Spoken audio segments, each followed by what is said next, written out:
Bonjour à toutes et tous. Merci de votre présence.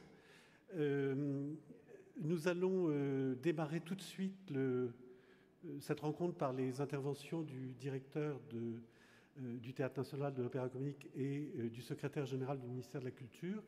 Ce colloque va obéir à un timing très très serré. Je vais être un peu le maître du temps et je vous prie de m'en excuser. Il faut absolument que les tables rondes tiennent dans le temps prévu dans le programme et que donc on essaiera de répondre à des questions dans le temps que nous aurons entre les tables rondes, mais je vous prie d'avance de nous excuser si nous ne pouvons pas répondre à toutes les questions qui viendront de cette salle, mais qui viendront également des personnes qui sont inscrites en numérique. Voilà, puisque ce colloque, comme vous le savez, est organisé à la fois en présentiel et en distanciel. Voilà, merci.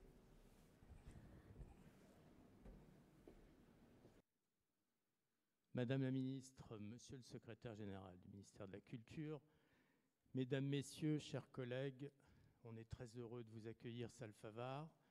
Nous sommes en pleine production, il y a un décor derrière. Cette journée est importante pour nous tous. On espère que la période qui nous attend est meilleure que les précédentes. On est bien sûr très vigilants. Il est important qu'on échange et qu'on construise la suite ensemble. Je voudrais dire, au nom de l'Opéra-Comique, mais je sais au nom de beaucoup d'entre vous, que si, dans cette période difficile, nous retrouvons du public, on a la chance pour Fidelio d'être complet. C'est le cas dans d'autres salles. Ce n'est pas toujours le cas parce que la nature des lieux et des spectacles ne favorise pas forcément un retour immédiat du public. Et puis surtout, je pense que les salles qui ont pu maintenir une activité pendant la pandémie ont gardé leur public d'une certaine manière, et ce, grâce au soutien de tous les partenaires, qu'ils soient publics ou privés, des mécènes bien sûr, qu'ils soient individuels, simples donateurs de la contribution du billet qu'ils avaient acheté, jusqu'à des mécènes plus importants. C'est grâce à vous qu'on a pu traverser cette crise. Merci beaucoup. La feuille de route qui nous attend est de plus en plus difficile parce que ce sont des lieux de création, des lieux de culture, des lieux d'art, et nous avons une ambition sociétale de plus en plus grande et la nécessité aussi d'avoir des ressources propres. Tout ça est compliqué, mais nous allons y arriver ensemble. Monsieur le secrétaire général, cher Luc, je vous laisse la parole. Vous préférez... Merci, monsieur le directeur. Je dis toujours la salle Favart, hein. Je sais que je suis le directeur de l'Opéra-Comique statutairement. Merci à toute l'équipe, à toutes les équipes de la salle Favart pour cet accueil, cette organisation, cette manifestation, et notamment les prestataires techniques, hein, grâce auxquels cette réunion a lieu à la fois bien sûr en présentiel mais aussi en visio.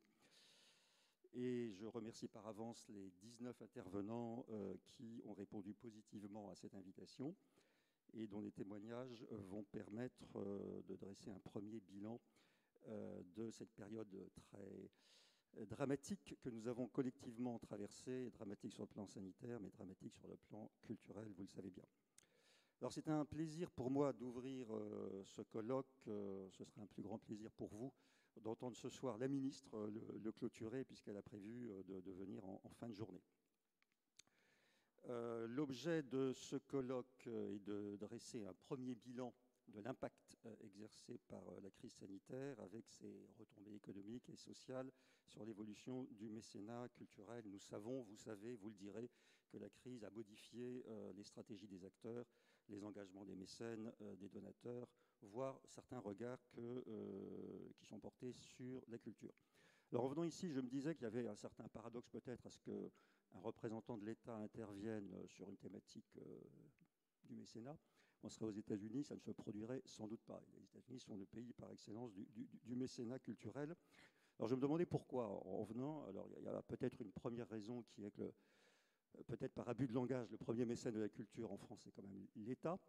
mais ce serait un abus de langage. Il y a peut-être une deuxième raison, c'est que l'État et la presse, France Inter en parlait ce matin, à propos d'un rapport de la Cour des comptes, est le premier réassureur de la culture. Et on l'a bien vu depuis 18 mois en temps de crise. La Cour des comptes le dit, sans l'État, la culture serait aujourd'hui à genoux et des pans entiers du champ culturel se seraient écroulés. Mais je crois que les raisons sont quand même autres. La première raison, c'est que l'État, le ministère de la Culture tout particulièrement, d'où ma présence aujourd'hui, d'où la venue de la ministre ce soir, occupe une position très particulière dans l'histoire du mécénat. Et il y a eu un grand acte fondateur, vous le savez tous, c'est la loi dite Ayagon, la loi du 1er août 2003, qui a donné une impulsion décisive au mécénat grâce à un mécanisme que vous connaissez bien, fiscal avantageux pour tous, enfin sinon pour les caisses de Bercy, mais c'est un sujet qui est accessoire pour nous tous, en tout cas ici aujourd'hui. Donc le ministère a été très impliqué dans la création depuis en 2008 du fonds de dotation, qui est un élément aussi important du mécanisme. Et vous savez que les lois de finances 2019-2020 ont encadré à la marge cette dépense fiscale liée au mécénat, mais le ministère de la Culture a veillé durant tous les débats à ce que cet encadrement se fasse de façon raisonnable et raisonnée.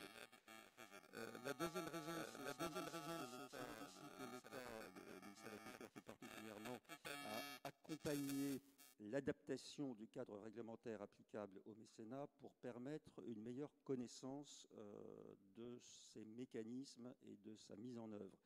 Il y a en effet un paradoxe, c'est qu'on connaît bien les sommes globales, mais on ne sait pas très bien ce qui se passe à l'intérieur du capot.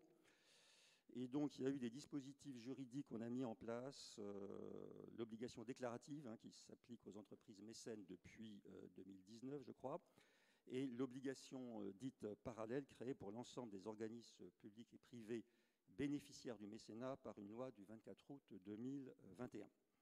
Alors, nous avons au sein du ministère un département, c'est connu d'ailleurs sur la place publique, le département des études, qui publie beaucoup de statistiques et de notes d'information, dont vous avez certainement déjà lu certaines, et qui va exploiter ces mécanismes législatifs et réglementaires, ce qui nous permettra dans les prochaines années, lorsque nous nous reverrons, d'avoir une information beaucoup plus précise, et ce qui permettra de mieux favoriser, de mieux accompagner le mécénat, qui est un outil essentiel au développement des activités culturelles. Ce n'est pas à vous que je vais l'apprendre. Le troisième élément explicatif, c'est que le ministère cherche de plus en plus à élargir et diversifier les cercles des mécènes, en développant notamment le mécénat culturel dans les territoires. Nous sommes ici à Paris, mais la culture est un enjeu territorial, la ministre le rappelle très souvent. Et d'ailleurs, il y a un rapport de la Cour des comptes de novembre 2018 sur le soutien de l'État au mécénat des entreprises, qui invitait l'État à conduire une politique volontariste en la matière et à s'organiser pour un dialogue avec les acteurs privés, et aujourd'hui est une des illustrations de ce dialogue. Le dernier élément que je voulais souligner, c'est que nous veillons, dans notre champ de compétences et de responsabilité au ministère de la Culture, à ce que les acteurs culturels appliquent la législation dans le respect de ces principes. C'est la raison pour laquelle, vous le savez sans doute, nous avons créé une charte du mécénat culturel qui est régulièrement mise à jour depuis sa publication. Et nous sommes évidemment attentifs aux évolutions en cours du mécénat culturel, qu'il s'agisse de la philanthropie individuelle, du mécénat des entreprises et du rôle qui est essentiel des fondations. Et nous organisons régulièrement des conférences qui sont organisées par la mission du mécénat, qui a été aujourd'hui la cheville ouvrière de cette journée. Je remercie toute l'équipe qui est rattachée au secrétariat général pour cette organisation. Et c'est ce qui va nous permettre aujourd'hui d'échanger autour de ces thématiques du mécénat culturel. Donc le colloque d'aujourd'hui, je crois que la dernière journée consacrée au mécénat était en 2018, c'était pour les 15 ans de la loi Ayagon précisément. Nous aurions dû nous retrouver il y a un an, à peu près durant cette période, mais les événements sanitaires nous ont conduits à l'époque à annuler cette journée. Donc nous sommes en 2021, en octobre 2021 depuis ce matin. Nous avons bon espoir, grâce à la politique sanitaire qui a été conduite, et je remercie les acteurs culturels qui ont su s'adapter à toutes les contraintes depuis un an. D'abord des contraintes de fermeture, et ensuite les contraintes de réouverture qui n'ont pas été minces. Le pass sanitaire depuis le 21 juillet pour le public, le pass sanitaire pour les personnels en contact avec le public depuis le 30 août. Il y avait parfois des inquiétudes. Ça s'est bien passé. Il n'y a pas eu trop d'effets récessifs du pass sanitaire à notre connaissance, un peu dans le cinéma, mais à notre connaissance pas trop dans le domaine patrimonial ou du spectacle vivant. Et je tiens à rendre hommage à la fois au public, mais aussi aux acteurs, aux agents du ministère de la Culture qui a su s'adapter à une contrainte très lourde, mais qui nous a permis de gagner, c'est une bataille collective qui ne concerne pas simplement la culture, les bars, les restaurants, tous les lieux publics, mais globalement, nous avons gagné la bataille sanitaire à ce jour. Je croise les doigts, je touche du bois, mais je suis sur une scène en bois. Il se trouve que tous les indicateurs sanitaires sont aujourd'hui excellents, et ceci, c'est grâce à une mobilisation collective à laquelle je tiens à rendre hommage, et je suis ces questions d'assez près, comme vous le savez, au ministère de la Culture. Donc nous sommes là pour arriver dans une étape qui est liée aux enseignements que nous allons tirer de la crise, de la relation de confiance. Je crois que nous avons renoué dans ces crises, le ministère de la Culture et les acteurs, grâce aux mesures d'accompagnement, notamment budgétaires, qui ont été prises. Relation de confiance avec les entreprises, les fondations, les associations représentatives du monde de la philanthropie culturelle. Et j'espère que cette journée, mais la ministre le dira mieux que moi ce soir, nous apportera des premières réponses, sinon définitives, du moins des réponses d'étape à toutes les questions que collectivement nous nous sommes posées depuis le mois de mars 2020. Bonne journée à vous tous.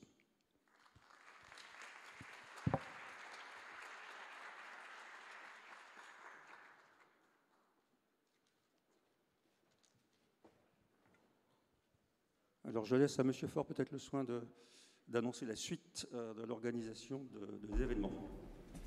Merci, monsieur. Merci, monsieur le secrétaire général. Donc j'invite les participants à la table ronde, la première table ronde, où nous allons examiner ce dont nous disposons comme données sur à la fois le financement de la culture durant cette période et sur l'impact sur le mécénat culturel. Alors, bonjour à tous, bienvenue à cette première table ronde dont notre objectif jusqu'à 10h45 est de répondre à la question générale de que disent les chiffres, en particulier que disent les chiffres sur l'impact de la crise sanitaire que l'on connaît encore aujourd'hui, et en particulier sur le mécénat culturel. En fait, de manière plus générale, je vais préciser les questions auxquelles on va répondre. Donc, pour répondre à cette question très générale de que disent les chiffres, j'ai le plaisir d'accueillir Anne-Claire Pache, qui est professeure titulaire de la chaire philanthropie de l'ESSEC depuis une dizaine d'années. La chaire philanthropie, c'est une chaire de recherche qui vise à contribuer au renforcement de l'impact social des acteurs philanthropiques par la production et la diffusion de connaissances sur la philanthropie en France et en Europe. Et j'ai aussi le plaisir d'accueillir Julien Bernard, président de Nova Consulting, qui a été créé il y a une quinzaine d'années, qui est un cabinet de conseil en stratégie dans le domaine des loisirs, sport, tourisme et culture, et aussi dans le domaine des marques. Et donc, avec ces deux experts de la philanthropie et du mécénat, nous allons en fait répondre à 4 questions, enfin apporter en tout cas des éléments de réponse à 4 questions. La première question, c'est d'un point de vue économique, comment le champ de la culture a évolué depuis le printemps 2020, avec le début de la crise et le début de la pandémie. Deuxième question est comment le financement de la culture de nature publique, mais surtout aussi de nature privée, étant donné la journée qui nous réunit aujourd'hui, a évolué depuis 1 an et demi, depuis le printemps, depuis le début du printemps, et en particulier le mécénat culturel, défini au sens large, particulier et entreprise. Troisième question par laquelle on essaiera d'apporter des éléments de réponse, c'est celle de la comparaison internationale, c'est-à-dire qu'est-ce qu'il s'est passé ailleurs en Europe ou dans le monde anglo-saxon sur la question, comment les acteurs de la philanthropie, et en particulier culturelle et du mécénat culturel, ont réagi à cette crise. Et enfin, on essaiera de terminer sur la question de demain, un peu plus prospectiviste, sur quid des nouveaux comportements, quid du côté des particuliers et du côté des entreprises. Et puis nous prendrons à la fin de la table ronde quelques questions de l'auditoire auxquelles pourront répondre nos deux experts. Donc pour commencer, je vais du coup garder la parole pour vous présenter d'abord des éléments sur l'évolution de la situation économique du champ de la culture depuis début 2020. Alors là, je reprends en fait les chiffres de mon département. Je me suis aperçu qu'il y a une coquille dans le tableau, mais bon, ce qui est écrit suffira. Donc là, ce sont des chiffres en fait de conjoncture, qui sont en fait les premiers chiffres que l'on peut donner sur le champ de la culture en s'intéressant à la production marchande. Alors il est vrai que dans le domaine culturel, en particulier dans le domaine du patrimoine, et du spectacle vivant et de l'enseignement artistique et culturel, il y a beaucoup de productions non marchandes, mais là les premiers chiffres dont on dispose du côté de l'INSEE portent sur le champ marchand. Donc c'est ce dont je vais vous parler ce matin. Donc le champ de la culture, c'est l'agrégation de 13 secteurs culturels marchands. Entre 2019 et 2020, donc le chiffre d'affaires, les recettes du champ ont perdu 11 milliards d'euros entre les 2 années, en lien direct évidemment avec la crise sanitaire, soit une baisse d'environ 12% de l'activité. Et dans les chiffres qui sont déjà publiés, puisque ces chiffres sont publics, hein, ils sont publiés dans des notes de conjoncture du département des études du ministère, on a des chiffres aussi sur le premier trimestre 2021, qui là aussi est inférieur de 7% à son équivalent de 2020 et de 11% à sa valeur de 2019, puisque traditionnellement, les acteurs culturels comparent l'année 2020 et l'année aussi 2021 à l'année 2019, qui est l'année d'avant-crise, qui est une sorte de référence d'année normale, entre guillemets. Donc on a pris le même parti pris pour se faire ce travail de comparaison. Voilà, donc ce sont des chiffres très importants, très lourds, une perte très importante d'activité. Et sans révéler l'information, nous travaillons actuellement sur le deuxième trimestre 2021 qui s'annonce naturellement meilleur par rapport au deuxième trimestre 2020, puisque là, au deuxième trimestre 2020, nous étions dans la situation la plus négative, la plus défavorable pour le champ culturel. Donc il y a eu une reprise quand même d'activité au deuxième trimestre 2021 qui apparaît en tout cas dans les premiers chiffres sur lesquels on travaille. En revanche, le secteur culturel ne retrouve pas son niveau d'activité qu'il a connu en 2019. Alors, ces chiffres très agrégés en fait cachent une grande disparité de situations. Donc là, je vous ai donné les 2 secteurs les plus impactés, les plus touchés négativement par la crise. Premier secteur, alors ça dépend aussi du nomenclature d'activité particulier. Premier secteur, effectivement, la projection cinématographique, qui, du fait de la fermeture des salles en 2020, des salles de cinéma, a été beaucoup touché par la crise, avec une chute de chiffre d'affaires de plus de 65%. Et de moins 95% lorsqu'on regarde au premier trimestre 2021. Je vous rappelle, les salles ont été fermées pendant plusieurs mois d'affilée. Et l'équivalent du côté du spectacle vivant, marchand toujours, j'insiste sur le fait que du côté du spectacle, nous n'avons que pour l'instant la production marchande, où là aussi on a une chute d'activité de 42% en 2020 par rapport à 2019, et encore un premier trimestre 2021 très faible, une chute très forte d'activité, là aussi du côté du spectacle vivant.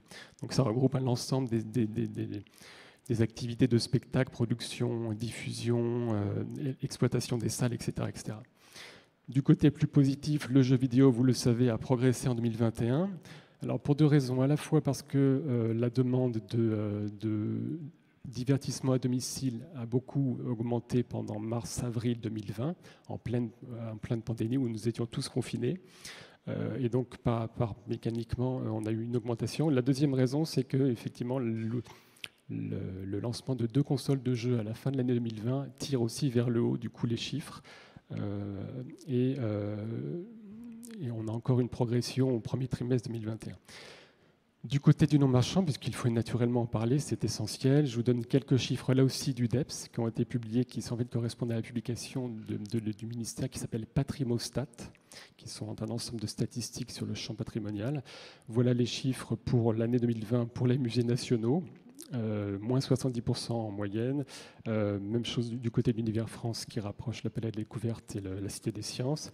Les musées de la ville de Paris, on a aussi obtenu des chiffres très récents, moins de 50%. Et enfin, les monuments nationaux, moins 64%. Donc tout ça se traduit par des chutes de billetterie très importantes dans le domaine patrimonial. Et là, ici, principalement non marchand. Je continue ensuite. Je passe maintenant au deuxième sujet qui est la question du financement de la culture, avec deux modes de financement traditionnels, le financement public et le financement privé. Du côté du financement public, bon, naturellement, il y a eu un très important effort de l'État global pour l'ensemble des secteurs économiques en France, qui a plus de 70 milliards de subventions. Donc ça regroupe le fonds de solidarité, toutes les aides qui ont été apportées pour le chômage partiel, etc. Plus l'ensemble plus de 150 milliards de prêts garantis, en particulier de prêts apportés par l'État aux structures, aux banques en particulier, pour ensuite accorder des prêts. Et enfin, un certain nombre de reports de prélèvements automatiques de type cotisation, etc., où là aussi ont été très importants.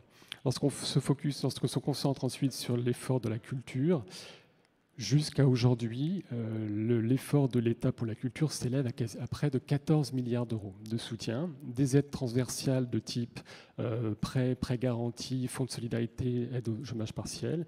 Ensuite, des aides plus sectorielles sur l'ensemble des différents secteurs pour lesquels intervient le ministère.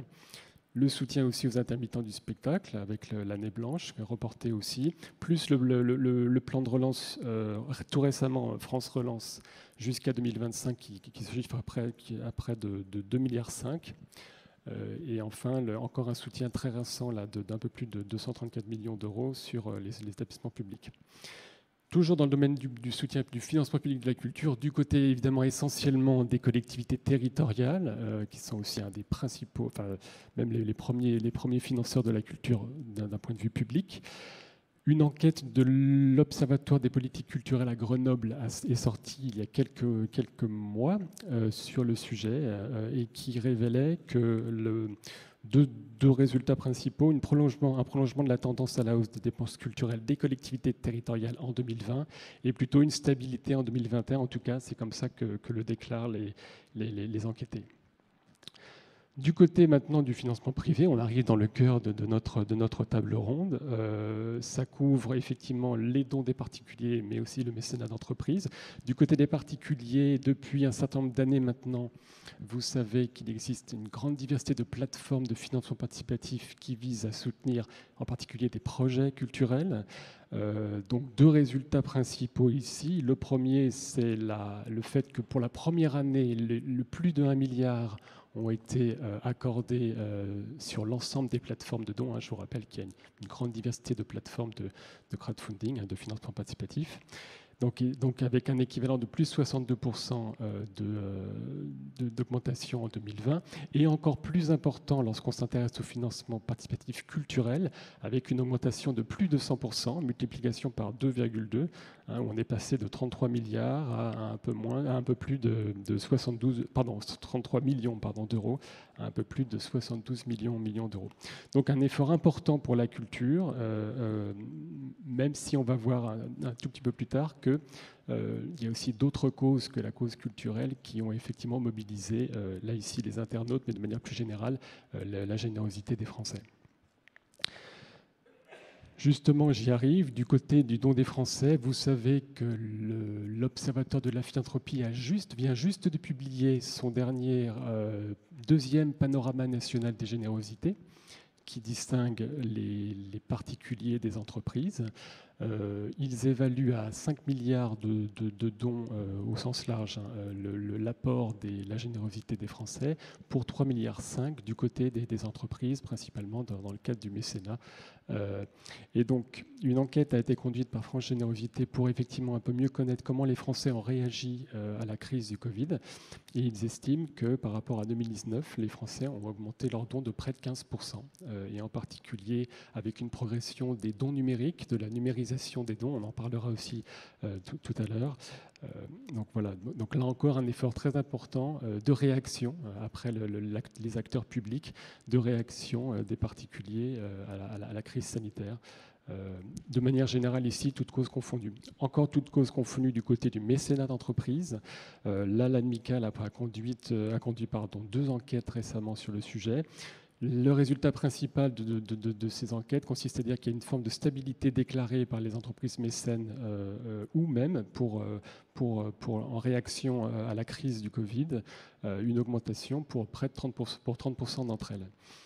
Et une autre enquête est conduite quelques mois plus tard qui, là aussi, conduit les entreprises à déclarer qu'elles vont modifier leur stratégie et leur budget mécénat et que la crise, là aussi, aura un impact important sur leur stratégie de mécénat avec, là aussi, des budgets mécénat qui devraient rester stables, voire croître, comme le disait déjà la première enquête.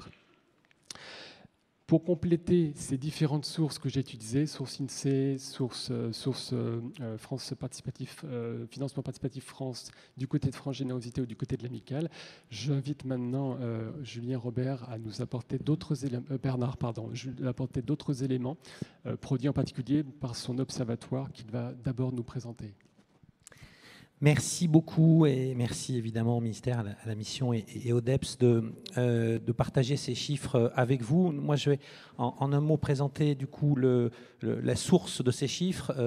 Moi, je suis donc le président et fondateur de ce cabinet de conseil Nova Consulting que certains d'entre vous connaissent peut-être. On a la chance aujourd'hui, moi j'ai créé ce cabinet il y a 15 ans, d'avoir aujourd'hui une petite centaine de collaborateurs au total qui travaillent sur un métier de consultant à la fois stratégique et financier dans le domaine du loisir. Donc la culture, le sport, le tourisme, voilà, pour un positionnement de type BCG ou McKinsey, mais uniquement spécialisé dans ces secteurs.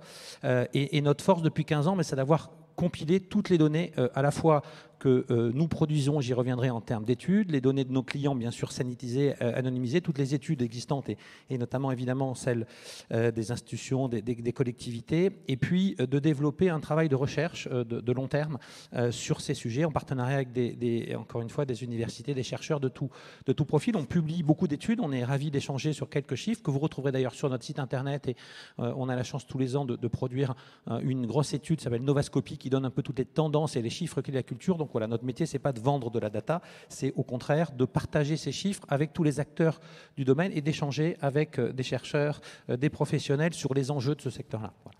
Alors, ces études, ils viennent de notre travail avec nos clients, puisqu'on est des consultants. Nous, on a la chance de travailler aujourd'hui pour beaucoup d'institutions culturelles, que ce soit le Louvre, la Tour Eiffel, le Château de Versailles, Chantilly, Chambord, pour prendre des clients, des collectivités qui du coup, nous fournissent aussi leurs données locales et en lien avec l'ensemble de leurs politiques culturelles, leurs infrastructures. On travaille chaque année sur plus d'une cinquantaine de nouvelles infrastructures et leur financement, mais aussi des acteurs privés, puisqu'on a la chance de travailler aujourd'hui pour la plupart des grands acteurs de l'exploitation des sites culturels, que ce soit d'un point de vue au sens exploitation d'ingénierie, j'allais dire culturelle, prestation de services, de restauration, de boutiques, mais aussi les financeurs, les mécènes, qui sont à peu près un tiers de notre j'allais dire, portefeuille de clients. Ce qui fait qu'on met dans ces chiffres que je vais partager avec vous, finalement, l'ensemble des données, et c'est, je pense, la principale faiblesse de notre secteur, c'est qu'il n'y a pas de base de données de référence sur le mécénat dans la culture. Beaucoup de données sur le mécénat de grande qualité. La question, c'est finalement, quelle est la part de ce mécénat qui est dédiée à la culture.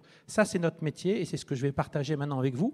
Pour vous donner 3 chiffres, nous, on fait chaque année 2 millions de questionnaires remplis par des interviewés, j'ai envie de dire, donc des études quantitatives pour nos clients, énormément d'études de public, de non public pour nos clients institutions, ce qui nous permet d'avoir déjà des données primaires des Français, des visiteurs, qu'ils soient français, étrangers, puisqu'on réalise ces études dans une quarantaine de pays.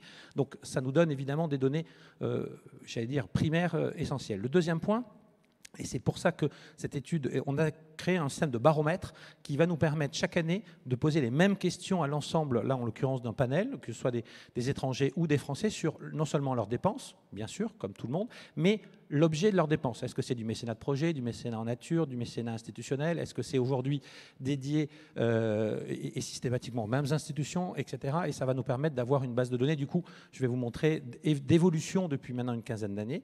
Troisième point fondamental, on a créé un panel représentatif finalement du marché des institutions. Le fameux secteur non marchand, il n'existe pas aujourd'hui de panel comme vous les avez en grande distribution dans certains secteurs. On s'est nous-mêmes créé un panel, vous le voyez ici, avec aujourd'hui 5000 au total institutions en Europe et plus de 500 sites touristiques et institutions culturelles en France, dont on a l'ensemble des données de fréquentation, mais par du mécénat, type de dépenses, le prix d'un café, si je peux me permettre cette expression, évidemment aujourd'hui avec la rentabilité de chacune des activités et dont le mécénat. Donc ce qu'on vous présente ici, c'est donc la compilation de ces données réelles. Alors sur un échantillon, et je vais être prudent, de 500 institutions en France, ce n'est pas évidemment l'exhaustivité, mais dans lequel on a travaillé tant en termes de taille que de géographie ou de type d'acteurs sur, j'allais dire, une photographie de ce que sont les institutions culturelles françaises. Et vous verrez qu'il y a beaucoup d'enseignements passionnants sur notamment les niveaux de maturité de ce secteur-là. Voilà, de manière un peu rapide, ce que je voulais vous dire. Et puis, j'ai vu certains qui prenaient des photos. Toutes ces données seront disponibles à travers, évidemment, le ministère et ses services auprès de l'ensemble des participants, que ce soit en ligne ou sur place. Et bien sûr, sur notre site, vous retrouverez là aussi des données plus larges sur le secteur si vous le souhaitez. Alors, si on commence notre échange de manière un peu globale sur l'évolution, on a la chance de suivre une donnée. Alors, je vais être très prudent, c'est évidemment une donnée estimée, puisque on consolide plein de sources différentes pour pouvoir justement avoir une méthode d'évolution du total du mécénat, aujourd'hui l'estimation du total du mécénat de la culture en France. Donc là, on n'est pas sur le mécénat global, on est sur la partie culturelle du mécénat. Attention, on intègre dans ces chiffres, et c'est très important, des données très différentes. Vous avez bien sûr les données du ministère sur la défiscalisation, dont elles nous permettent d'avoir une vision évolutive sur une partie, même si elles ont évidemment un biais. Elles intègrent les données de nos clients, j'allais dire portefeuille de mécènes ou institutions culturelles dont on voit l'évolution.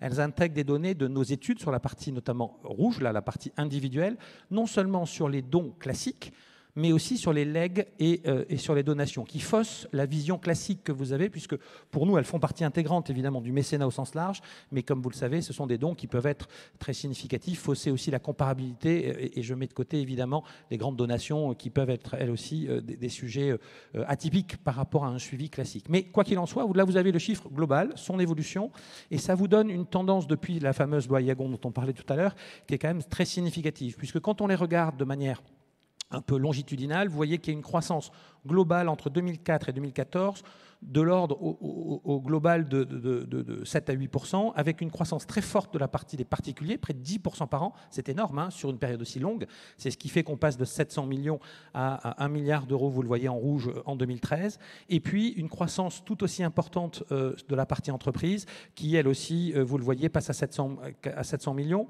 mais avec évidemment un point de départ qui était beaucoup plus bas. Donc on voit là finalement le développement qui s'est fait de manière forte et rapide du mécénat.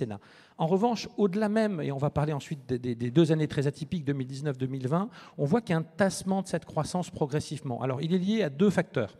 Un, la maturité. Beaucoup d'institutions n'avaient pas créé de structure de mécénat, n'avaient pas travaillé sur l'offre. Donc elles ont toutes finalement, ou une grande partie d'entre elles, ont amélioré leur offre, leur politique de mécénat, et donc ont accompagné ce financement. Mais ce n'est pas que ça, et il reste encore un gros potentiel de financement. On y viendra tout à l'heure dans la culture. La vraie évolution depuis le début des années 2010, mais qui s'est accélérée depuis 2014-2015, c'est les habitudes de dons des Français et des entreprises qui vont se diversifier. Vous le savez évidemment aussi beaucoup autour de problématiques qu'on appelle de responsabilité sociétale au sens très large du terme, beaucoup sur une dimension évidemment de santé, d'environnement, de dimension beaucoup plus large, et donc finalement une concurrence interne au sein du mécénat qui fait que la croissance, vous le voyez, elle est dehors de 1% par an. Il faut, je pense, prendre avec beaucoup de prudence évidemment les années 2019-2020, mais on reste là sur une dimension, alors c'est plus 1% et pas moins 1%, mais qui est globalement beaucoup moins forte que ce qu'il y avait. Et puis on a 2 années atypiques. Alors on va mettre de côté tout de suite 2019. Vous le savez, l'incendie de Notre-Dame de Paris a été dans le secteur du mécénat un événement très fort, puisque c'est évidemment une catastrophe nationale, mais ça a généré un élan de générosité qui fausse complètement les chiffres, puisque si vous le prenez, que ce soit sur la partie entreprise ou sur la partie individuelle, on a une année qui est totalement atypique et sur lequel, bien sûr, on doit se satisfaire de cet élan, mais on sait bien qu'il a bénéficié de manière spécifique à ce projet et qui donc il fausse la lecture de la courbe. 2020, c'est l'inverse. On est sur une année, vous le voyez, qui est nettement plus faible, hein, et globalement avec des dons de l'ordre, encore une fois, d'1,3 milliard. On va être très prudent parce que là, pour le coup, les sources sont plus complexes à lire. Hein, donc, on va dire entre 1,2 milliard et 1,5 milliard si on prend l'aléa d'erreur de notre étude. Mais vous voyez avec effectivement sur 2020 une baisse. On y reviendra puisqu'on va comprendre de manière beaucoup plus spécifique les raisons de cette baisse. Et quelque part, on va surtout anticiper la suite puisque c'est un des enjeux de cette conférence, c'est de comprendre les données 2021, même si elles sont encore préliminaires, et la vision d'évolution du secteur. Donc, encore une fois, un secteur qui mûrit, mais un secteur qui est donc plus compétitif, plus complexe et très clairement sur lequel on va devoir comprendre quels sont les enjeux pour recréer une croissance au-delà même de la sortie de Covid, hein, pour se donner collectivement un objectif qui est certainement de pouvoir encore amplifier, j'allais dire, le potentiel économique de ce mécénat. Alors, le premier élément qu'on nous a demandé de regarder, c'était l'évolution post-Covid. Donc, on va commencer par ça. C'est évidemment très difficile aujourd'hui de pouvoir, de manière... Parce que moi, je suis... comme Anne-Claire, un enseignant-chercheur, on est très prudent hein, sur les données déclaratives, sur la capacité de se dire vraiment quelle va être la réalité derrière des questions aussi finalement générales que vont faire les Français ou les mécènes de finalement leur comportement dans les années qui viennent. Il n'empêche qu'on a la chance, nous, d'avoir développé dans toutes les études dont je vous parlais un baromètre sur le Covid, qui s'appelle Covimétrie, c'est-à-dire que toutes les semaines pendant le Covid, puis tous les 15 jours et aujourd'hui tous les mois, on a la même étude qui est envoyé à l'ensemble aujourd'hui des Français sur un panel représentatif pour comprendre l'évolution de leurs habitudes culturelles, tant en termes de comportement média, comportement de billetterie, d'expérience dans les institutions culturelles, mais aussi de mécénat. Donc c'est le fruit de ce travail-là. Et de manière très schématique, vous avez 3 comportements déclarés, encore une fois, en sortir de Covid. Vous voyez que 46%, près d'une personne sur 2, dit aujourd'hui qu'il aura certainement demain un comportement qui est similaire à celui qu'il avait avant la crise. 40%, et c'est important de le noter, est plutôt plus sceptique, plus pessimiste, en tout cas plus prudent. Vous voyez qu'on est aujourd'hui au total à plus de 40% de gens qui, a priori, n'augmenteront pas leurs dons, voire les diminueront. Et puis, ce qui est aussi intéressant, c'est de regarder qu'il y a 12% dans un contexte, vous le savez, de crise et évidemment de scepticisme ambiant. Ces données-là évoluent et au fur et à mesure de nos études, elles ont tendance à augmenter, mais qui reste quand même faible. 12%, ce n'est pas, encore une fois, j'allais dire, un Eldorado pour les acteurs du mécénat que vous êtes. En revanche, ce qui est très important, c'est que ces profils, et je pense que cette étude, elle n'est pas intéressante au global, elle est intéressante par cible, puisque ces profils sont extrêmement différents. Si vous regardez le profil justement de ces mécènes qui disent qu'ils vont, entre guillemets, demain donner plus ou beaucoup plus, ce sont des acteurs jeunes, 37 ans d'âge moyen, alors même que vous voyez que les autres répondants et les autres donateurs ont plutôt entre 43 et 45 ans, avec des salaires médians nettement plus élevés, 56 000 euros de salaire médian annuel, et avec un don nettement plus important, 1 800 euros. C'est des acteurs plus urbains, et donc on voit bien sortir là une clientèle aisée, passionnée par la culture. On pourrait vous en faire une monographie, on publie une étude prochainement là-dessus, qui sont des acteurs aujourd'hui qui, pour le coup, non seulement ne donneront pas moins, mais ont envie de contribuer à cet effort finalement collectif de sortie de crise. Et on voit beaucoup d'initiatives actuellement qui vont dans ce sens-là. La vraie question, c'est donc de cibler ces acteurs et puis de tenir compte évidemment de la concurrence de l'ensemble du mécénat auprès de ces acteurs, puisqu'ils sont évidemment extrêmement sollicités. Je vais vite sur les mécènes qui n'investissent pas plus, puisque là, on a un profil assez classique, plus âgé et sur une clientèle qui reste aisée, avec un don moyen, vous le voyez, assez petit. C'est finalement le mécène classique, traditionnel, historique. Et ce qui est intéressant, c'est de comprendre que malheureusement, cette crise a touché de plein fouet socialement une partie des donateurs. Et on n'est pas là pour vous donner que des messages positifs ou optimistes. Il faut tenir compte de ça, puisque c'est une partie importante de donateurs moins aisés. Vous voyez, 35 000 euros, donc c'est notamment les acteurs, on en parlait du crowdfunding tout à l'heure, c'est notamment le développement d'un mécénat individuel, plus institutionnel, des acteurs qui sont 43 ans, légèrement plus jeunes, on le voit que les mécènes, tels qu'on l'a vu tout à l'heure, un peu plus urbains, et qui donnaient des dons non nuls, puisqu'on voit là ici de l'ordre de 1 000 euros en moyenne. Bon, il y a évidemment une grosse disparité dans ces données-là. Voilà. Donc, l'enjeu, je pense, pour les institutions culturelles, pour les acteurs du mécénat, est bien de cibler aujourd'hui, dans cette période de Covid, leur message, d'adapter pour rassurer ces acteurs qui sont inquiets, qui ont des raisons de l'être évidemment socialement, pour essayer de finalement motiver encore plus les acteurs au milieu qui aujourd'hui sont plutôt dans une logique attentiste et de cibler de manière cette fois-ci un peu plus, j'allais dire, ambitieuse les acteurs mécénats, les mécènes plutôt qui sont ouverts aujourd'hui à développer cette dimension-là. Donc voilà une première vision en termes en tout cas d'enjeu de cette sortie de Covid, avec évidemment toutes les précautions de ce type de période particulièrement complexe. Merci Julien. La question que je voulais poser à Anne-Claire Page, c'est sa réaction d'abord sur tous les chiffres qu'on vient de présenter. Est-ce qu'ils convergent en particulier avec ceux que vous-même vous produisez dans la chaire philanthropie? Et puis vous aurez ensuite une diapositive à nous présenter sur la situation hétérogène, on va dire, des grands opérateurs publics culturels. Merci. D'abord, quel bonheur de se retrouver dans une salle de spectacle, même si ce n'est pas pour assister à un spectacle, mais c'est vrai que c'est réjouissant. Tous les chiffres qui ont été présentés sont évidemment tous à prendre avec pincette, parce qu'on a déjà été trois à le rappeler. Le gros enjeu pour pouvoir réfléchir sur ces sujets est la question de quelle est la solidité et l'accessibilité des chiffres qu'on a pour discuter de tout ça. Ce que les chiffres reflètent, c'est finalement le don qui est à la base du mécénat. Il s'appuie sur d'abord une relation, puisqu'on donne à des institutions, des gens qu'on connaît, qu'on admire, qu'on soutient, dont on aime le travail.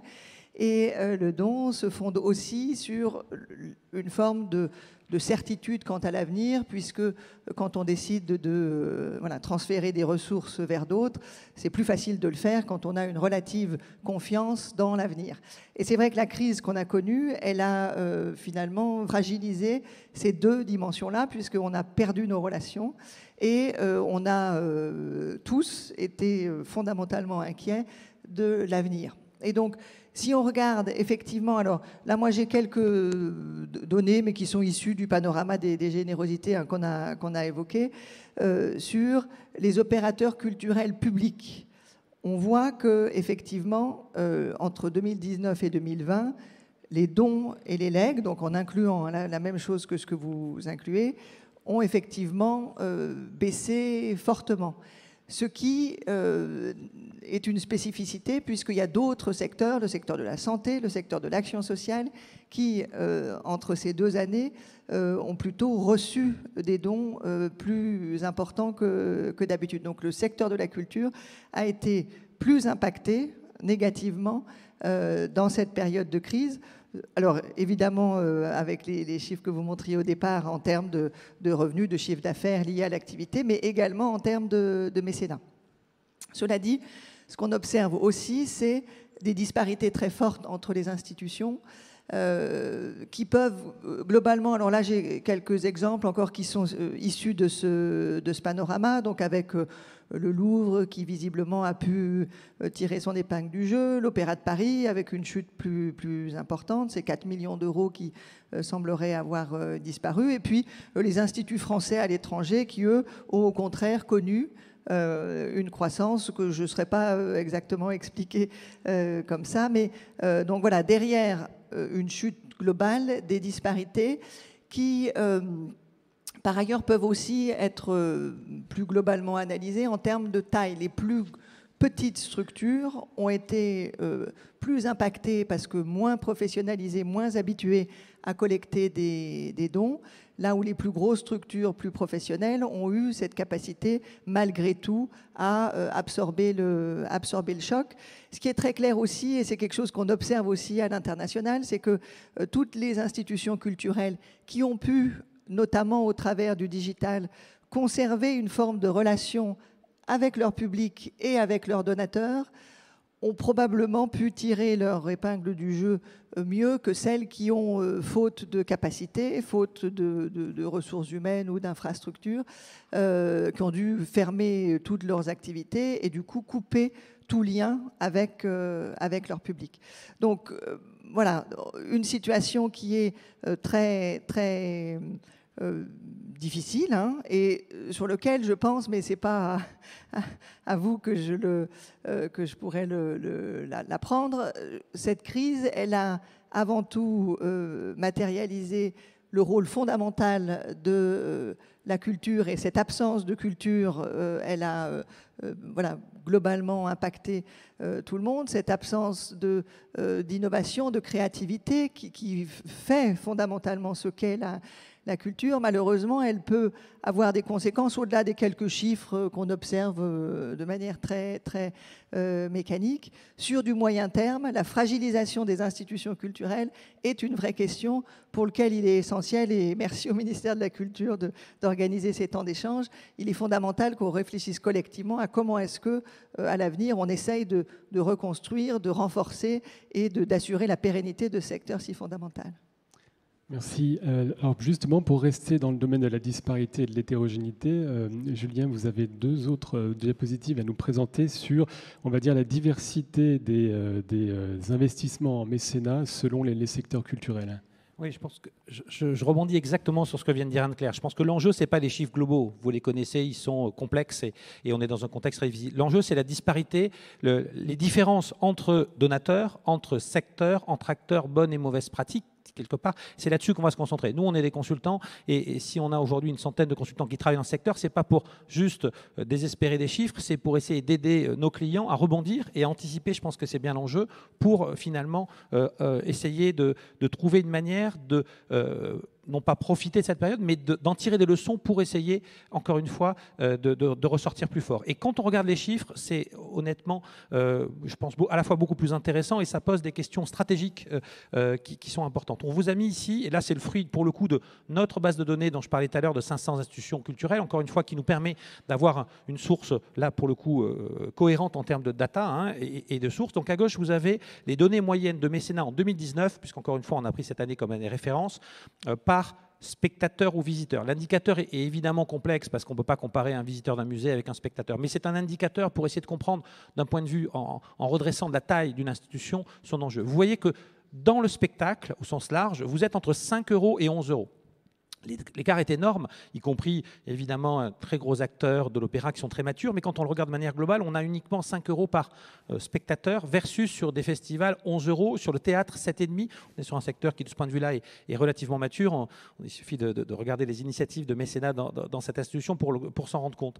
Donc il y a bien un enjeu là de comprendre ces différences, de comprendre aussi du coup les publics qui ont évidemment des profils de donateurs différents, et de comprendre, on le verra juste après, les différences en termes de bonnes pratiques. Quand on zoome sur la dimension patrimoniale et muséale, là, pour le coup, le constat est plus compliqué, puisqu'on a une donnée moyenne qui est très faible. Nous, on se compare en permanence aux autres grandes institutions internationales. Hein, quand on travaille pour le Louvre, Versailles ou la Tour Eiffel, l'idée, c'est aussi de les accompagner dans cette projection-là. Mais on a des données qui sont entre 5 et 10 fois inférieures, sur des profils qui n'ont rien à voir. Et on ne va pas se comparer, évidemment, en termes de niveau de culture du mécénat, mais qui, en tout cas en moyenne, sont très faibles, entre 1,04 €, 1,06 €, vous le voyez ici. Attention, vous aurez des acteurs en France qui sont supérieurs à 10 € par visiteur dans les musées. Je vais vous le montrer juste après. Donc il faut prendre ce chiffre avec beaucoup de prudence et se dire qu'il y a un gros travail à faire collectif, qu'à l'inverse, il y a toute une série d'institutions qui aujourd'hui ont déjà le niveau d'efficience en termes de mécénat économique au niveau des grands acteurs internationaux. Donc moi, je ne veux pas avoir un constat sévère, bien au contraire,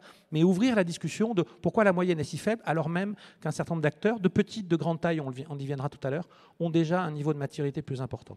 Ce que ça dit juste à droite en une seconde, excusez-moi, parce que ça, c'était la partie gauche. Sur la partie droite, c'est que les donateurs n'ont pas du tout le même profil en fonction des disciplines artistiques. Ça, c'est le fruit de notre étude Novamétrie qu'on réalise encore une fois tous les ans pour avoir une évolution. Et vous voyez, je vais très vite, que ce soit en France ou aux États-Unis, des profils en termes d'âge ou de revenus totalement différents entre ce que vous avez en bleu, les musées, opéra. Vous voyez qu'on est sur des acteurs nettement plus aisés, qui d'ailleurs aux États-Unis sont plus seniors, ne le sont moins en France, hein, comme vous le voyez ici, versus par exemple ce que vous avez en rouge, qui vont être effectivement une dimension de spectacle vivant, de culture contemporaine, où vous voyez des acteurs qui sont à la fois plus jeunes et moins aisés. On pourrait rentrer évidemment dans chacun des points, ce n'est pas l'objet aujourd'hui, pour comprendre des profils de donateurs différents et donc une démarche, j'ose le terme, excusez-moi, marketing à avoir, en tout cas une démarche de compréhension de ces donateurs pour être capable d'adapter aussi le format du mécénat, la stratégie de mécénat de chacune des institutions à des profils de donateurs qui ne sont pas les mêmes. Et vous avez en bas 2-3 chiffres qui suffisent à s'en convaincre. Regardez les différences entre le patrimoine et le spectacle vivant, entre la France et les USA.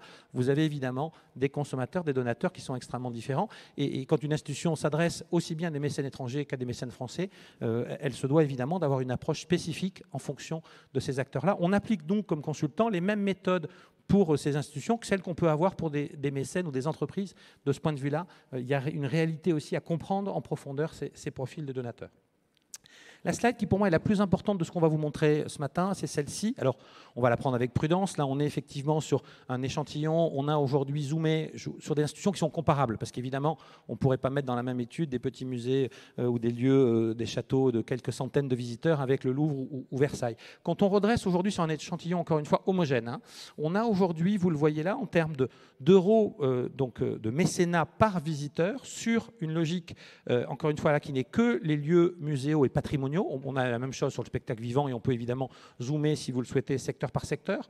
On voit un écart qui est considérable entre les pratiques qu'on va appeler très basses, qui sont généralement dans une logique d'ailleurs d'une quasi-absence de mécénat, celles qui sont les pratiques basses, vous voyez, entre 0,75 € par visiteur, les pratiques moyennes qui sont déjà nettement supérieures aux chiffres que je vous ai montrés tout à l'heure, elles sont à 2,70 €, et les pratiques hautes, qui sont en France, sur des institutions de toute taille. Vous avez, je pourrais vous donner 2-3 exemples si vous voulez, des petits, en termes de taille, de nombre de fréquentations, des fréquentations faibles, moyennes ou hautes. Vous avez des profils publics ou privés finalement dans ce cluster vert qui, eux, sont à plus de 10 €, 14 € en moyenne.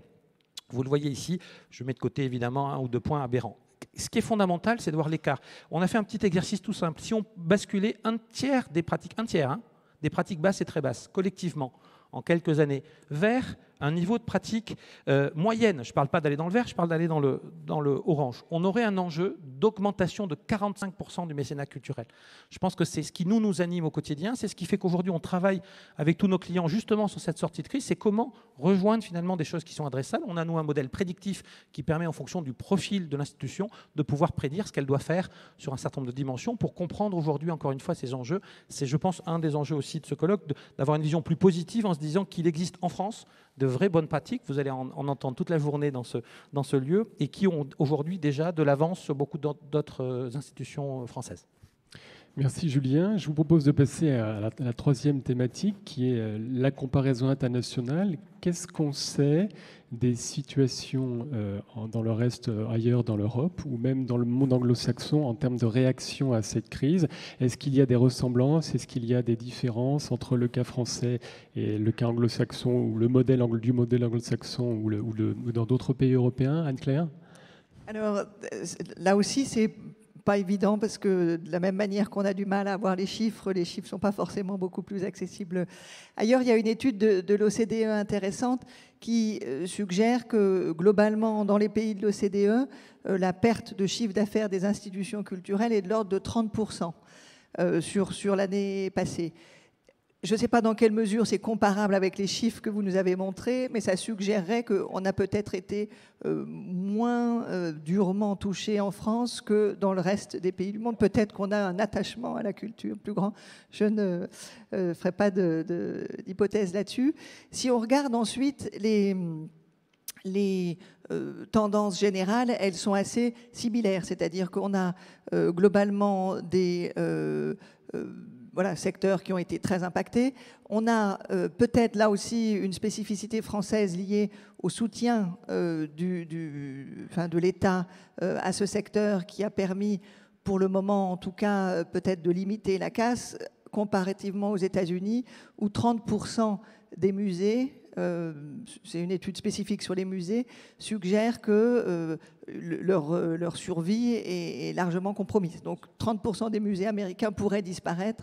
Alors certainement pas les MoMA ou les Guggenheim, mais des musées locaux pour lesquels le soutien du mécénat est moins clair.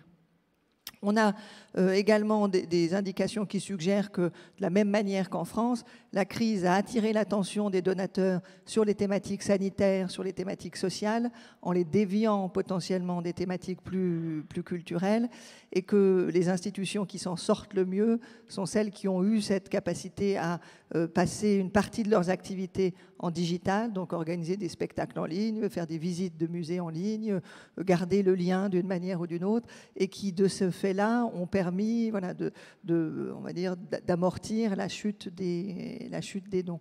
Donc, globalement, une tendance qui est, je dirais, globalement similaire à celle qu'on a, avec probablement des effets encore plus violents et sur les baisses de chiffre d'affaires et sur la difficulté pour certaines de tenir le coup dans cette période de crise, et des tendances qui vont nécessiter du coup, mais comme c'est le cas en France, de repenser peut-être une capacité d'imaginer un mécénat culturel qui soit à la fois culturel et social, en favorisant la médiation culturelle, en favorisant l'accès à la culture à des populations fragilisées, qui pourra peut-être réattirer vers la culture des donateurs aujourd'hui un peu plus concentrés sur d'autres causes. Et dans le cas européen, du côté de l'Allemagne peut-être, ou l'Espagne, l'Italie, on a des Alors, je n'ai pas de données spécifiques. Les données, elles sont agrégées à l'échelle de l'OCDE, celles que j'ai pu consulter. Donc, je n'ai pas d'éléments particuliers à amener. D'accord. Merci. Julien, vous avez là encore des chiffres à nous présenter en termes de comparaison entre le modèle, oui, c'est ça, le modèle anglo-saxon, américain et la situation française. Alors peut-être avant de rentrer sur les États-Unis, puisque vous posiez, on a la chance d'en avoir beaucoup de données en Europe pour un certain nombre de clients, d'acteurs, de partenaires. Et donc c'est des tendances, on va le prendre avec prudence, puisqu'encore une fois, ils ne sont pas consolidés. Ce qui est certain, et je suis complètement d'accord à nouveau avec ce que disait Anne-Claire, c'est que la France a plutôt... le modèle historique de la France a plutôt été un peu plus protecteur sur le mécénat. On est sur des croissances, on vous a montré les chiffres. Si j'enlève les effets, encore une fois, d'aléa 1, qui étaient de l'ordre de 15 à 20% sur des institutions comparables, on va dire notamment sur cette dimension muséale et patrimoniale. Et on voit une baisse aux États-Unis de 30%, je suis totalement en phase avec ce chiffre, et en Europe qui va entre 25 et 60% dans des pays qui ont été particulièrement touchés. Vous l'imaginez en Europe du Sud, notamment Italie et Espagne, qui ont une crise du mécénat qui est absolument majeure, puisque là, l'impact social de la crise a été très très large, y compris sur beaucoup de populations aisées qui étaient les donateurs clés. Donc clairement, même si on n'a pas évidemment des chiffres dans tous les pays européens, mais je pense en tout cas sur le top 6 ou 7 des pays européens, il est certain que la France a été moins touchée, en tout cas des données que nous on peut avoir à ce stade. Si on se compare aux USA, alors attention, ces chiffres-là ne sont pas comparables à ce qu'on vous a présenté, puisque c'est des dons par donateurs et non pas des chiffres globaux. Donc il y a plutôt moins de donateurs, vous l'avez compris, en cette période de crise, 2020. Par contre, les donateurs ont donné en France un peu plus. Et ça, c'est très important, puisque ça, on est sur des chiffres effectivement qui aujourd'hui sont représentatifs. Et vous l'avez vu, puisque tout à l'heure, les verts dont je vous parlais, ceux qui étaient prêts à donner plus, ce sont des gens qui ont des moyens et qui ont été capables, dans cette période de crise, de donner plus, ce qui est un signal très positif. C'est vrai en France et aux États-Unis, et même si aux États-Unis, l'impact est encore plus important en termes de volume, les grands donateurs sont non seulement restés présents, et ils ont participé à cet effort finalement social, sociétal, et on voit bien qu'il y a une augmentation de l'ordre de 14%, c'est très significatif, en France, et de l'ordre de 4% aux USA, mais sur évidemment, vous le voyez, je vous parlais tout à l'heure des enjeux de 1 à 10, des enjeux qui restent significatifs. Plus intéressant, c'est que les entreprises ont été touchées à peu près de la même manière. Et là, il n'y a pas de secret. Moi, dans le métier, c'est de travailler avec beaucoup de marques, de donateurs, de mécènes, entreprises. Cette crise a touché en premier lieu les dépenses marketing, de communication, et en premier lieu, les a amenées à prioriser. Elles n'ont pas coupé leur pub de 30%, puisque si vous suivez ces chiffres, ils sont de l'ordre entre moins 5 et moins 15% en fonction des secteurs. Elles ont malheureusement, et c'est une des questions qui doit se poser, réalloué un certain nombre de montants, d'abord entre le mécénat et les autres dépenses de communication en marketing, et au sein des dépenses de mécénat sur des secteurs sociaux, autour de la santé bien sûr, puisqu'on sait que c'est un des gros enjeux de ce Covid, autour d'initiatives sociétales plus directes, pour elles en tout cas dans leur stratégie. Et ça pose une vraie question, j'ai parlé tout à l'heure du modèle économique, on va en parler juste après sur les pistes de sortie de crise, sur effectivement la dépendance potentielle aux entreprises, puisqu'on le voit dans cette période de Covid, on pourrait demain avoir d'autres risques systémiques de la sorte. C'est évidemment finalement une catégorie catégorie de donateurs qui est plus facilement touchée par ce type de risque systémique. Avec une différence importante entre les grandes et les petites. C'est la slide d'après, on est totalement d'accord. Et évidemment, c'est particulièrement vrai dans les grandes entreprises, c'est particulièrement vrai dans les annonceurs classiques, finalement, qui ont fait la croissance du mécénat historique. C'est beaucoup moins vrai sur les TPE, puisqu'on voit même le contraire. Et je vous montrerai un chiffre juste dans la page d'après qui dit exactement ce que dit Anne-Claire aujourd'hui. Donc voilà, il faut avoir une vision plus mesurée. Mais le message pour moi, en tout cas, c'est de comprendre, n'ayons pas de vision, j'allais dire, monolithique, entre guillemets, de cette vision-là. Il faut la regarder par sous-cible. Deuxième point, c'est qu'on peut avoir sur certains secteurs un comportement qui, au contraire, donne de l'espoir. Quand on voit cette croissance, et on l'a fait, on a même des données 2015 qui étaient de l'ordre de 50 €. Le don moyen par mécène, il augmente aujourd'hui régulièrement, y compris malgré le Covid, finalement, ou en période de Covid.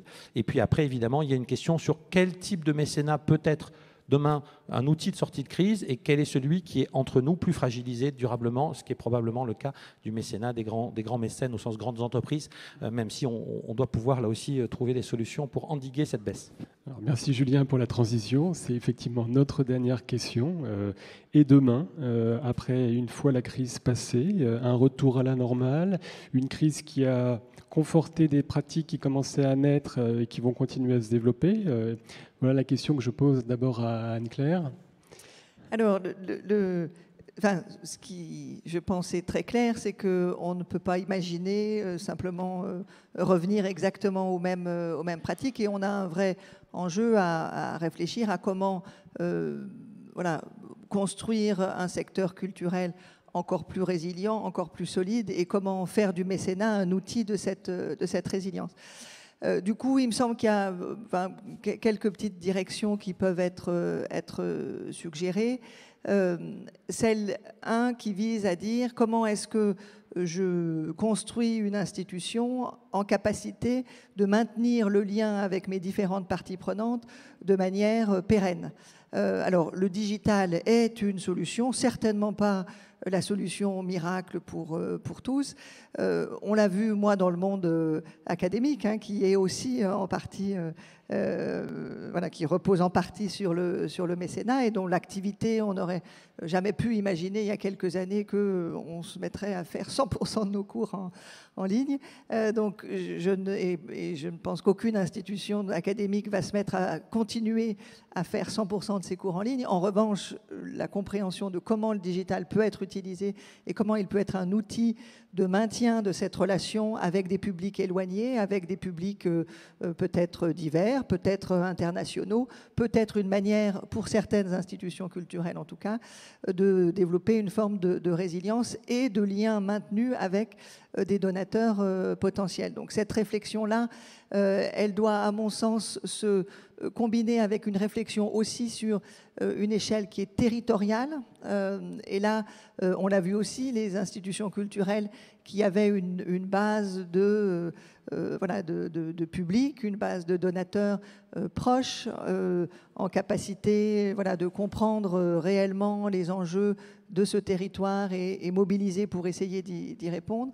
Donc développer une forme de mécénat peut-être plus locale, plus impliquante des individus et des PME ou des grandes entreprises localisées autour de l'institution culturelle, peut être une bonne manière de compléter une éventuelle réflexion sur une dimension de digital. Et puis la dernière, je l'ai déjà évoquée brièvement, mais c'est probablement une réflexion aussi autour de comment est-ce que dans un contexte où l'attention des donateurs, qu'ils soient entreprises ou individus, est tournée en ce moment de manière prépondérante sur les enjeux de santé, sur les enjeux sociaux, comment est-ce que le monde de la culture peut quelque part inventer des modalités de mécénat un peu croisées qui permettent d'intéresser des donateurs en utilisant la culture comme une manière finalement d'émancipation, d'ouverture sociale et de justice sociale.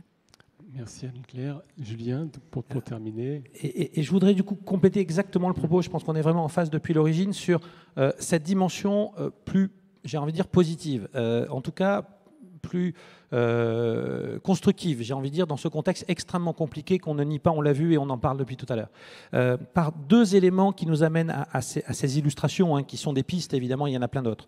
Le premier, c'est qu'il existe des outils. On a la chance d'avoir développé avec la Caisse des dépôts et Atout France, dans le cadre du programme Réinventer le patrimoine, un outil à destination de tous les porteurs de projets patrimoniaux en France, dont l'objectif est de pouvoir faire un diagnostic individuel en lien avec le ministère de la Culture et tous les acteurs institutionnels du secteur pour comprendre les forces et les faiblesses, non pas globales, parce que ça ne veut rien dire 7 € par visiteur, mais d'où ça vient, dans le profil des donateurs, dans leurs dons moyens, dans leur provenance, dans le type de projet. Et je pense qu'il existe de plus en plus d'initiatives aujourd'hui pour justement arriver à comprendre en profondeur, pour un acteur qui n'a pas cette expertise, qui n'a pas les équipes, qui n'a pas accès à des études, où est-ce qu'il se situe. Et encore une fois, tout ça est disponible sur le site d'Atout France ou de la Caisse des dépôts autour de ces sujets-là. Ça permettra peut-être d'avoir une vision un peu plus, excusez-moi, un peu moins caricaturale que celle qu'on a donnée, nous, globalement.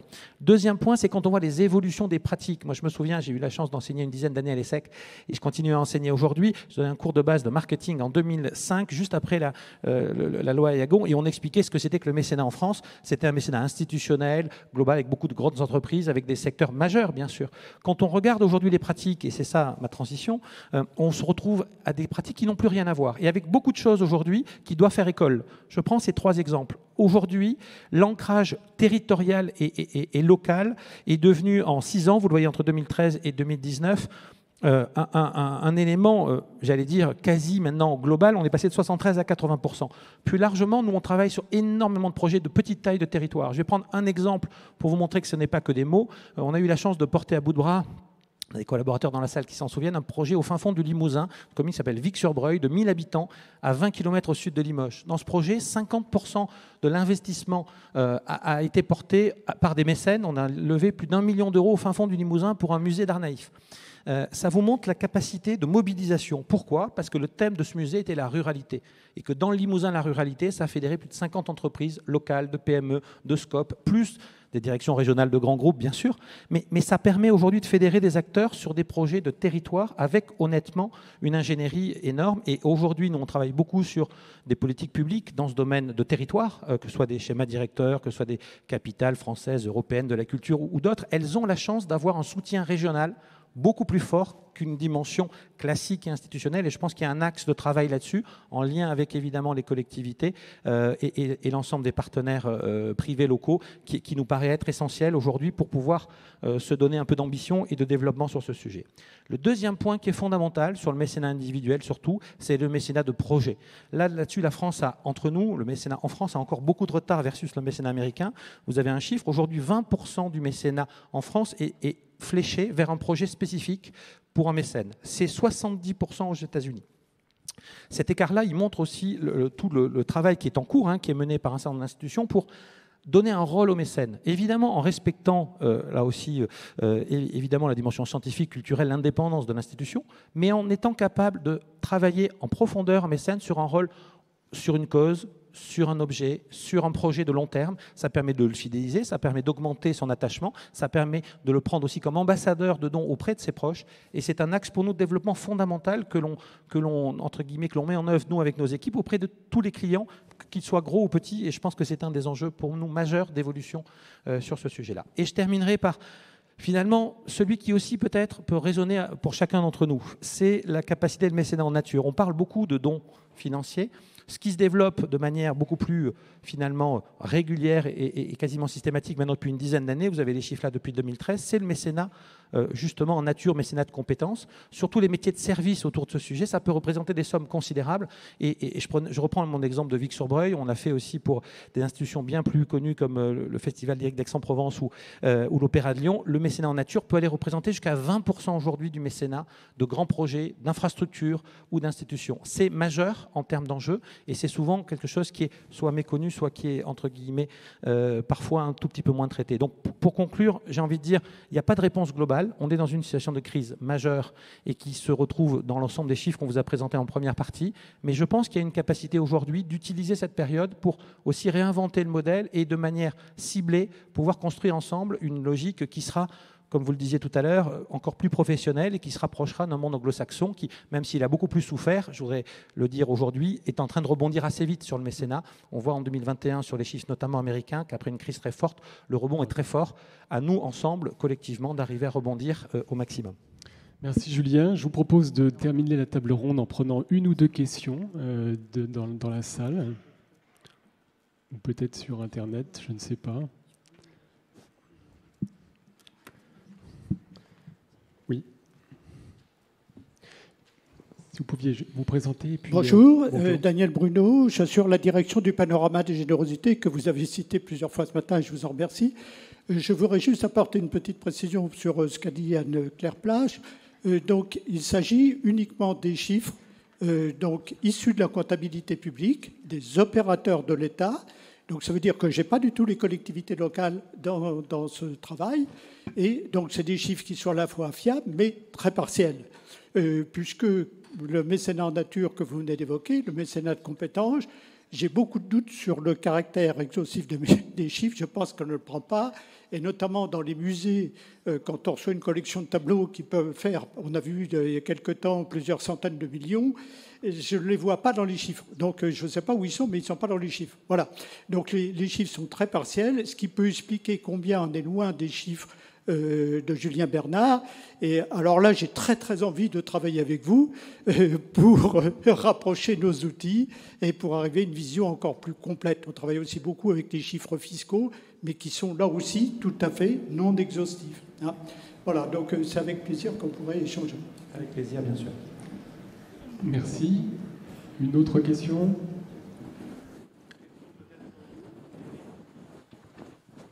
Pas de questions numériques. Oui, au fond, et puis ce sera la deuxième et dernière question. Oui, bonjour, je travaille à la Fondation Orange. Vous indiquez que 9 entreprises sur 10, je parle des entreprises, continuent et ont même augmenté leurs actions de mécénat sur cette dernière année. Vous indiquez aussi qu'il y a une 30% de baisse du mécénat culturel des entreprises, compensée en partie avec un engagement des particuliers, notamment à travers les plateformes de financement, ce qui est absolument formidable.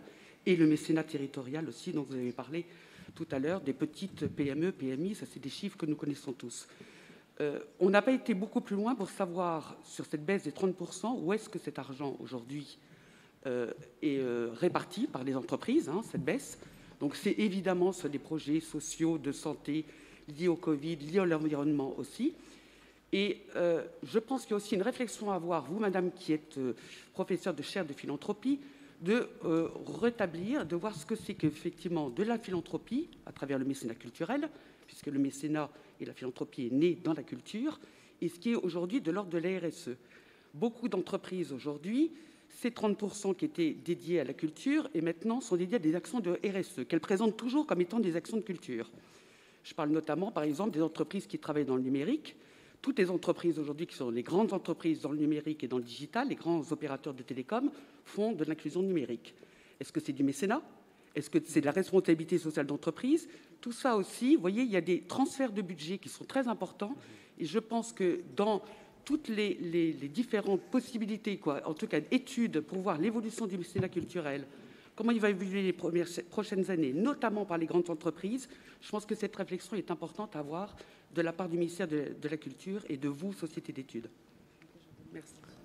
Anne-Claire Oui, non, mais je ne peux qu'être d'accord, effectivement. C'est une évolution qu'on observe, qui est une évolution de fond, qui est globale, dans le rôle que les entreprises considèrent avoir à l'échelle de la planète dans le contexte des grands enjeux sociaux et environnementaux qu'on connaît. Donc c'est pas évident. Alors c'était déjà compliqué de mesurer uniquement ce qui relève du mécénat.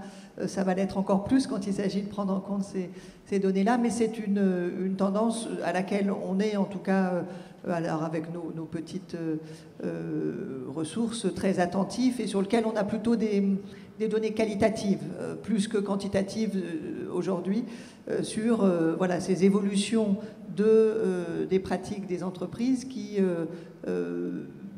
ont effectivement évolué d'une logique de de dons sans contrepartie à une logique d'inscription dans leur raison d'être et dans leurs activités d'une dimension d'impact social, mais qui peut également servir la performance économique de l'entreprise. Je rebondis exactement sur ce que vient de dire Anne-Claire. Aujourd'hui, pour faire court, vous avez raison à 100%, c'est une évolution structurelle. Je trouve que nous, on la mesure chez nos clients, mécènes, annonceurs, mais on a un échantillon qui est trop petit pour en faire des généralités. On est sur une trentaine, on va dire, d'acteurs clés. Et vous parlez de 30%, c'est même, si on le prend de manière plus globale, certainement plutôt 40 à 50% d'une évolution, mais qui n'est pas pour moi une fin en soi, encore moins dangereuse pour la culture. Je voudrais le repositiver. C'est une évolution réelle, fondamentale de la priorité des entreprises au cours d'une action sociétale. À l'inverse, il y existe beaucoup de ces actions de mécénat social qui restent dans le champ de la culture et qui peuvent encore, au contraire, se développer dans le champ de la culture. Vous le disiez très justement, je pense que c'est aussi une piste de travail, c'est que si on se dit voilà, qu'il y a une concurrence entre une action sociale et une action culturelle, on va dans le mur de manière globale. Il existe aujourd'hui toute une série de projets sociétaux, sociaux, culturels qui peuvent au contraire se développer, et c'est là-dessus qu'on travaille nous, avec des acteurs culturels pour s'intégrer dans la priorité des entreprises tout en respectant évidemment l'objet culturel des institutions et leurs projets. Et je pense que c'est une piste, en tout cas, pour essayer de tenir compte de cette tendance sans être fragilisé par quelque chose qui, entre guillemets, ne changera pas, qui risque même de s'accélérer. Donc, mais il y a beaucoup de projets de ce point de vue-là, à mon avis, exemplaires qui existent déjà et beaucoup de choses à faire. Voilà. Merci beaucoup Anne-Claire, merci beaucoup Julien. Je vous passe la parole à Robert pour la suite. Merci beaucoup pour cette table très riche en informations, en analyses, qui, je crois, vont être très utiles à la réflexion des institutions culturelles. Merci beaucoup à Anne-Claire Pache, à Julien Bernard et à notre collègue Yann Nicolas.